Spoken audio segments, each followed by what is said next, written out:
ಅದಕ್ಕೋಸ್ಕರ ನಾವು ಸೇರು ಅನಿವಾರ್ಯ ಅಂತ ಕೆಲಸನೇ ನಿಲ್ಸೋದಿಲ್ಲ, ನೆಗ್ಲೆಕ್ಟ್ ಮಾಡ್ತಿದ್ದಾರೆ. ಏನಂತ ಹೇಳ್ತಾನೆ ಇಲ್ಲ. ಕರೆಂಟ್ ಕೂಡ ಮೆಸ್ಕಾಂ ಇಲಾಖೆಯಿಂದ ಟೆಂಪರರಿ ಕನೆಕ್ಷನ್ ಕೊಟ್ಟಿದ್ದಾರೆ ಸರ್. ಒಂದು ಮನೆ ಕಟ್ಟಬೇಕಾದ್ರೆ ಟೆಂಪರರಿ ಕನೆಕ್ಷನ್ಗೆ ತುಂಬ ಓಡಾಡಬೇಕಾಗ್ತದೆ, ನಾವು ಸಿಗೋದಿಲ್ಲ. ಅವರಿಗೆ ಅಷ್ಟು ದೊಡ್ಡ ಕಟ್ಟಡ ಮಾಡಲಿಕ್ಕೆ ಕರೆಂಟ್ ಪರ್ಮಿಷನ್ ಕೊಟ್ಟಿದ್ದಾರೆ ಅಂತ ಹೇಳಿದ್ರೆ ಅದನ್ನು ಇಮಿಡಿಯೇಟ್ ಸ್ಥಗಿತ ಮಾಡಬೇಕು ಸರ್. ಯಾಕಂದರೆ ಅಷ್ಟು ದೊಡ್ಡ ಗೋಡನ್ ಮಾಡಲಿಕ್ಕೆ ಅವರಿಗೆ ಕರೆಂಟಿನ ಪರ್ಮಿಷನ್ನೇ ಕೊಡಲೇಬಾರದು.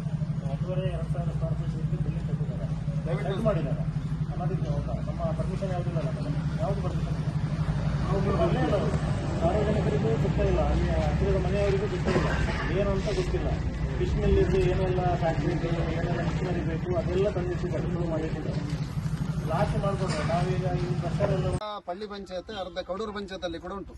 ಈಗ ಇರುವಂಥದ್ದು ಬಾರ್ಡ್ರಿಂದ ಈಗ ಆ ಕಡೆ ಲೆವೆಲ್ ಮಾಡ್ತಾ ಇದ್ದಾರೆ, ಅದು ಕೌಡೂರು ಪಂಚಾಯತ್ಗೆ ಸಂಬಂಧಪಟ್ಟ ಜಾಗ ಆಗಿ ಉಂಟು. ಹಾಗೆ ಈಗ ವಿಶ್ವೇಶ ಮತ್ತು ಪರಿಸರದವರೆಲ್ಲ ಬಂದಿದ್ದಾರೆ. ನಾವು ಹೇಳುದು ನಮ್ಮ ಪಂಚಾಯತ್ ಏನೆಲ್ಲ ನಾವು ಹೋರಾಟ ಎಲ್ಲ ಮಾಡ್ತಾ ಇದ್ದೇವೆ ಆ ಭಾಗದಿಂದ ಕೂಡ ಆಗಲಿ ಅಂತ ಅವರಿಗೆ ತಯಾರಾಗ್ತಾರೆ.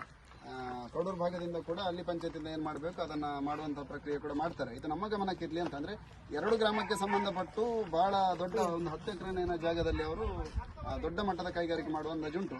ಅದೇನೇ ಇದ್ರೂ ಕೂಡ ಅವರು ಬರಲಿ ಅನ್ನೋಂಥದ್ದು. ಇಲ್ಲದ್ರೆ ಈಗ ತಹಶೀಲ್ದಾರ್ ಅವರಿಗೆ ನಾವು ಮನವಿ ಮಾಡಿದ್ದೆ, ಅದನ್ನು ಮೇಡಮ್ ಅವರು ನೋಟಿಸ್ ಕೊಟ್ಟ ಮೇಲೆ ಇಮಿಡಿಯೇಟ್ ಅದನ್ನು ತೆರವು ಮಾಡಬೇಕು. ತೆರವು ಮಾಡದಿದ್ರೆ ನೀವು ಸೀಸ್ ಮಾಡಬೇಕಿಲ್ಲದ್ರೆ ಅವ್ರು ಹೇಳಿದ್ರು ನಾವೇ FIR ಮಾಡ್ತೇವೆ ಅವ್ರ ಮೇಲೆ ಅಂತ ಹೇಳಿದ್ದಾರೆ. ಆ ಭರವಸೆ ಮೇಲೆ ಒಂದು 2 ದಿನ ಟೈಮ್ ಕೊಡ್ತೇವೆ. 26ಕ್ಕೆ ಮತ್ತೆ ನಾವು ಈ ಜಾಗದಲ್ಲಿ ಸೇರಿ ಧರಣಿ ಕೂತ್ಕೊಳ್ಬೇಕಂತ ಇದ್ದೇವೆ. ಅದಕ್ಕಿಂತ ಮೊದಲು ಎಲ್ಲ ಕ್ಲಿಯರ್ ಆದರೆ ಎಲ್ಲ ಓಕೆ. ನೈಟ್ ಕೆಲಸ ಮಾಡಬಾರದು ಅಂತ ಹೇಳಿದರೆ ಒಂದು ವೇಳೆ ಮಾಡಿದರೂ ಕೂಡ ನಾವು ಅದಕ್ಕೆ ಸೂಕ್ತವಾದ ಯಾವ ಇಲಾಖೆಯಲ್ಲಿ ಮಾತಾಡುವಂಥ ಕ್ರಮ ಮಾಡ್ತೇವೆ. 26ಕ್ಕೆ ನಾವು ಮತ್ತೆ ಒಟ್ಟಾಗುವಂಥ ಪ್ರಕ್ರಿಯೆ ಮಾಡುವ ಅಂತ ಹೇಳ್ತಾ ಎಲ್ರಿಗೂ ಸಹಕಾರಕ್ಕಾಗಿ ಒಂದೇ ಮಾತಿನಲ್ಲಿ ಧನ್ಯವಾದಗಳು.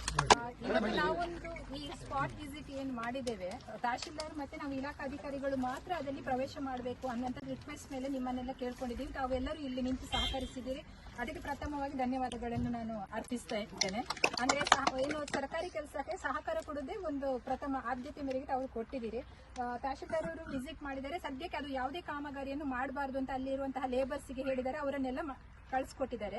ಒಬ್ಬರಲ್ಲಿ ಯಾರು ನೋಡ್ಕೊಳ್ಳುವರು ರೈಟರ್ ಅಂತ ಹೇಳಿ ಒಬ್ರು ಇದ್ರು, ಅವ್ರ ಹತ್ರ ಮಾತಾಡಿದ್ದಾರೆ, ಇದು ಯಾರು ಮಾಡ್ತಿದ್ದಾರೆ, ಹೇಗೆ ಮಾಡ್ತಿದ್ದಾರೆ, ಯಾವುದಕ್ಕೇನೋ ಕಂಪ್ಲೀಟ್ ಮಾಹಿತಿ ಅವರಿಗೂ ಇಲ್ಲ.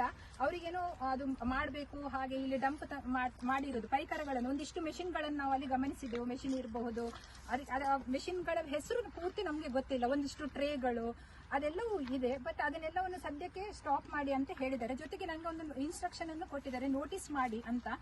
ಜಾಗದ ಮಾಲೀಕರು ಯಾರಿದ್ದಾರೆ, ಈಗ ಪ್ರೆಸೆಂಟ್ ನಮ್ಮ MR ಅಂತ ಹೇಳ್ತೇವೆ ನಾವು, ಮ್ಯೂಟೇಷನ್ ರಿಜಿಸ್ಟರ್ ಅಂತ ಹೇಳ್ತೇವೆ, ಅದರ ಪ್ರಕಾರ ನಾವು ಕಂದಾಯ ಇಲಾಖೆಯಿಂದ ತಗೊಂಡಾಗ ಯಾರು ಮಾಲೀಕರಿದ್ದಾರೆ ಅವರಿಗೆ ಇವತ್ತೊಂದು ನೋಟಿಸು. ಹಾಗೇನೆ ಇಲ್ಲಿ ಯಾರು ಈಗ ವರ್ಕ್ ಮಾಡ್ತಿದ್ದಾರೆ ಅವರಿಗೊಂದು ನೋಟಿಸ್ ಮಾಡಿ, ಮತ್ತೆ ಒಂದಿಷ್ಟು ಮರಗಳನ್ನು ಕಡಿದಿದ್ದಾರೆ, ಅದಕ್ಕೆ ನೀವೇ ಮನವಿಯನ್ನು ಸಲ್ಲಿಸಿ ಫಾರೆಸ್ಟ್ ಡಿಪಾರ್ಟ್ಮೆಂಟ್ಗೆ ಅಂತ ಹೇಳಿ ತಹಶೀಲ್ದಾರ್ ಅವರು ಯಾರು ಪ್ರತಿಭಟನಾಕಾರರ ಪರವಾಗಿ ಅಲ್ಲಿ ಬಂದಿದ್ರು ಅವರಿಗೆ ಒಂದಿಷ್ಟು ಇದನ್ನು ಇನ್ಸ್ಟ್ರಕ್ಷನ್ ಅನ್ನು ಕೊಟ್ಟಿದ್ದಾರೆ. ಜೊತೆಗೆ ಕೃಷಿ ಭೂಮಿಗೆ ಸಂಬಂಧಪಟ್ಟ ಹಾಗೆ ಒಂದು ಕರೆಂಟ್ ಕನೆಕ್ಷನ್ ಅನ್ನು ಮಾಡ್ಕೊಂಡಿದ್ದಾರೆ. ಅದರ ಒಳಗಡೆ ಒಂದು ಬಾವಿ ಇರುವುದು ಕೂಡ ಕಂಡು ಬಂದಿರ್ತದೆ. ಅದನ್ನು ಕೂಡ ಮೆಸ್ಕಾಮಿಗೆ ಒಂದು ಲೆಟರ್ ಅನ್ನು ಬರೀರಿ, ಅದನ್ನು ಸದ್ಯಕ್ಕೆ ಡಿಸ್ಕನೆಕ್ಟ್ ಮಾಡಿ, ಅದನ್ನು ಅನ್ಯ ಉದ್ದೇಶಕ್ಕೆ ಬಳಕೆ ಮಾಡ್ಕೊಳ್ತಿದ್ದಾರೆ ಅಂತ ಹೇಳಿ ತಹಶೀಲ್ದಾರ್ ಹೇಳಿದ್ದಾರೆ. ಇದು ಇವತ್ತಿನ ಒಂದಿಷ್ಟು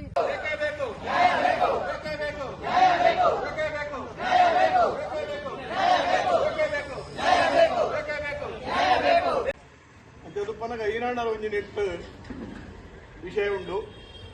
ಈ ಜೈದಿನ ಒಂಜಿ ಕಾರ್ಯಕ್ರಮ ಯಶಸ್ವಿಯಾದ ನಂಗೆ ನಿಗುಲು ಪಂಡಕ್ಕನಿ ನ್ಯಾಯಾಧಿಕಾರಿ